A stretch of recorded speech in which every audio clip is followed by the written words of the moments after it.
This is the Capital Dispatch Podcast. Thanks for checking back in and welcome to the podcast. Today we are talking about Medicaid and more specifically why congressional Republicans really want to slash the living daylights out of it. So according to recent reports from the Capital Dispatch newsroom, the proposed cuts to Medicaid led by congressional Republicans will throw around, get this, 11 million people across the country right off of their insurance. The report continues, and let's dive a little bit deeper before we get into that, into specifically who these cuts will impact, because the federal government and Republicans have gotten into the habit of using the word waste to pretty much refer to any group of people in this country that they just don't seem to value. So let's see exactly who that is.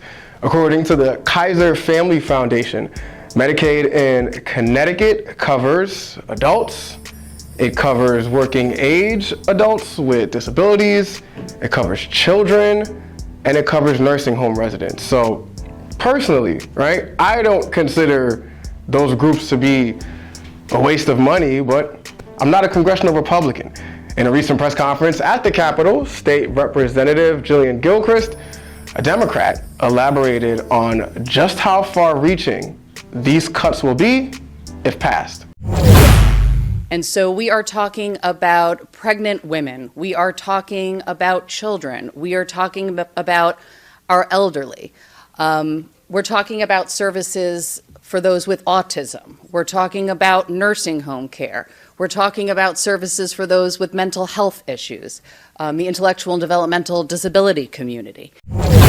Specifically here in Connecticut, citing analysis from the Urban Institute and Robert Wood Johnson Foundation, if passed, the Medicaid cuts would result in a 71% increase in the number of uninsured residents in Connecticut. Because, for example, a Medicaid program like Husky has portions, right? So let's say Husky D, at least 100,000 people would immediately lose their health insurance.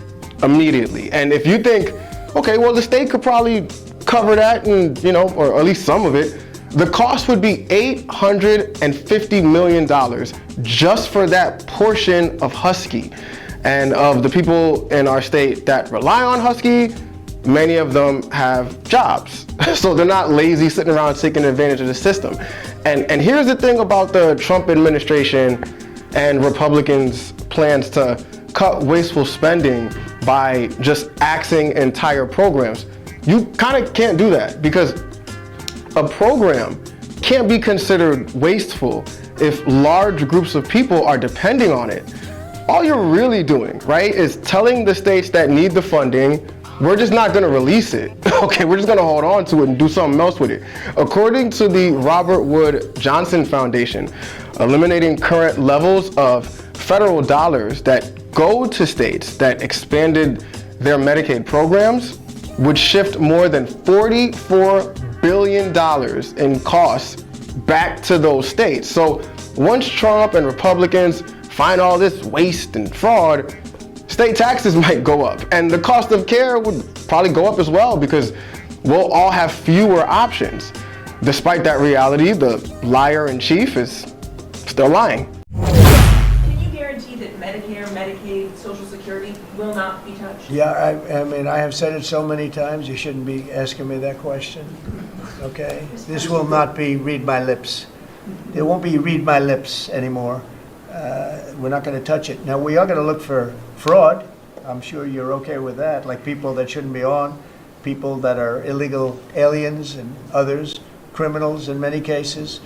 And that's with Social Security. We have a lot of people. You see that immediately when you see people that are 200 years old that are being sent checks for Social Security. Some of them are actually being sent checks. So I'm going to get back to Medicaid, right? But the Social Security thing that he was talking about, obviously, it's a lie. I think it goes without saying that it's a lie, but who knows these days. So just to be on the safe side, again, he's lying. And he's not the only liar. Speaker of the House, Mike Johnson, a Republican, also has a colorful relationship with facts. Look, Medicaid has never been on the chopping block. What we're talking about is finding it's non-benefit related reforms to the program, right? Medicaid is infamous for fraud, waste, and abuse. I mean, by some estimates, large percentages of the dollars that are allocated there are wasted and stolen. And so we do right to go into those programs and find that and show the people what's happened and make sure it doesn't happen again. So before I go any further, let's talk about exactly what Medicaid is, okay? So, and why Republicans feel as if they need to chop it up like that. So according to the Center for American Progress, Medicaid and the Children's Health Insurance Program, also known by the acronym CHIP, cover essential life-saving health care for nearly 1 in 4 Americans. And if that tally seems low because it's 1, just think about it like this, 25%, which is pretty high. That's a lot of people, and they continue. For the nearly 80 million people covered by Medicaid or CHIP, those programs mean being able to see a doctor when you get sick, get medication when you need it, or afford home-based care or nursing home services near the end of life. So clearly, it's not a wasteful program, and even if there is waste present, the program itself is still necessary. So you can't do things that could potentially destroy the entire thing. And to that point on waste, right, according to a Rolling Stone article, the program of Medicaid is unusually efficient and has lower per capita costs than private health insurers or even Medicare. To that point, all 50 states have a Medicaid fraud control unit to investigate instances of fraud, which are then included in a public annual report from the country's Department of Health and Human Services, Office of the Inspector General. And you'll notice, because I'm gonna put the facts and figures on the screen, and I'll just say them now. Most instances of foul play, of fraud, come from providers, and it's stayed that way for the last 10 years. So it's not a wasteful program. It runs efficiently. So why are Republicans targeting Medicaid? The big budget plan that Republicans put out a few weeks ago and voted to move forward on a few weeks ago. It basically outlines what they want to spend money on or don't want to spend money on for the following fiscal year. And in that plan, there was a directive to cut over $800 billion from some programs. And to be able to get to that, the Congressional Budget Office, which is a nonpartisan group, said that to get to that number that they outlined in that budget proposal, you're going to have to make cuts to Medicaid. Otherwise, you just can't get there with basic math. So remember earlier when I said waste is just a catch-all term for who is worthy of support and who isn't worthy of support? So according to a report from MSNBC, House Republicans adopted their budget resolution, which is the first step toward enacting that bill that would then throw millions of people off Medicaid and also cut food assistance from the Supplemental Nutrition Assistance Program, the acronym for SNAP, all while, get this, providing an average tax cut of $278,000 to the top 1%. So those are the people they care about. So right now I'm gonna play a little bit of role play with a Connecticut representative who was talking about who needs Medicaid, and I am going to act like a congressional Republican. I'm gonna respond, you know what I mean? Like a little call and response. So hold on, it'll make sense when I do it. We are talking about pregnant women. Not as important as billionaires. We are talking about children. I mean, they're young, but like they're not as important as billionaires. We are talking about our elderly. Listen, between you and me, they're probably on their way out, so they're not as important as billionaires. We're talking about services for those with autism. I feel for them, I really do, but you know where I'm headed with this. We're talking about nursing home care. We're talking about services for those with mental health issues, the intellectual and developmental disability community. I mean, the nursing home could figure that out. They're not as important as billionaires. Come on now. And listen, that's what the federal government thinks about you. That's what congressional Republicans think about you. You could be undocumented. I know the trendy thing now among Republicans is to just continuously punch down by going after undocumented people because, you know, Trump made that cool.